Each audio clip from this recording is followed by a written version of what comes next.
এই মুহূর্তে নারকেলডাঙ্গার ছবি দেখাচ্ছি আপনাদের। নারকেলডাঙ্গায় বিধ্বংসী অগ্নিকাণ্ডে সর্বহারা সেখানকার বাসিন্দারা। কাউন্সিলরের বিরুদ্ধে অভিযোগ এলাকাবাসীর।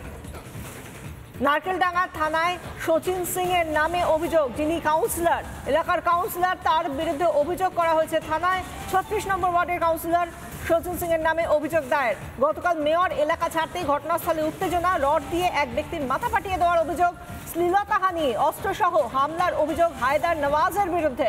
খতিয়ে দেখা হচ্ছে সিসিটিভি ফুটেজ।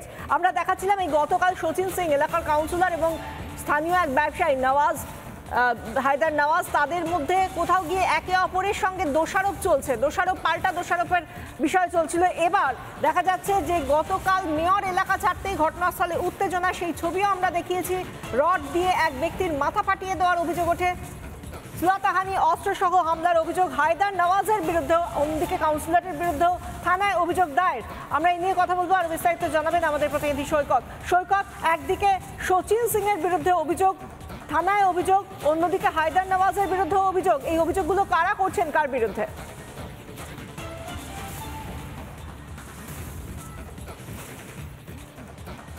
দেখো, গতকাল এই নারকেলডাঙ্গা এলাকার যে বস্তিটি পুড়ে গিয়েছে সেই এলাকায় পরিদর্শন করতে গিয়েছিলেন মেয়র ফিরহাদ হাকিম, এবং মেয়র ফিরহাদ হাকিমের সামনেই একপ্রস্থ উত্তেজনা ছড়ায় এবং ফিরহাদ হাকিম চলে যাওয়ার পর মূলত কাউন্সিলর, অর্থাৎ 36 নম্বর ওয়ার্ডের কাউন্সিলর সচিন সিংয়ের অনুগামী এবং তার অপোজিট অর্থাৎ তার বিরোধী পক্ষ যারা, তাদের মধ্যে একটা বচসা নয়, রীতিমতো ধাক্কাধাক্কি, মারামারি, উত্তেজক পরিস্থিতির সৃষ্টি হয়।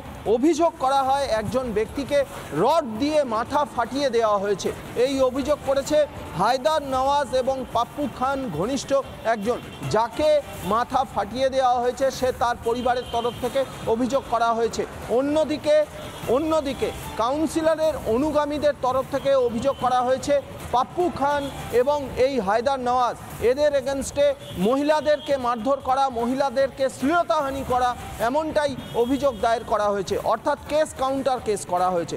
নারকেলডাঙ্গা থানায় এই কেস কাউন্টার কেসের সব অভিযোগ নেওয়া হয়েছে এবং তদন্ত এগিয়ে নিয়ে যেতে ওই সময়কার, অর্থাৎ যে জায়গায় নারকেলডাঙ্গা ঠিক যে স্পটে এই ঘটনা ঘটেছিল এবং সারাউন্ডিং এলাকার একাধিক সিসিটিভি ফুটেজ খতিয়ে দেখা হচ্ছে যে এই ঘটনার।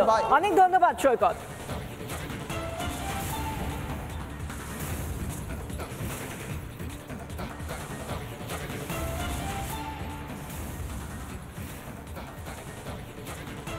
নানা ধরনের কন্টেন্ট দেখার জন্য লাইক করুন, শেয়ার করুন আমাদের ফেসবুক পেজ, সাবস্ক্রাইব করুন আমাদের ইউটিউব চ্যানেল। পাশাপাশি অন্যান্য ব্রেকিং নিউজের জন্য অবশ্যই চোখ রাখুন রিপাবলিক বাংলায়।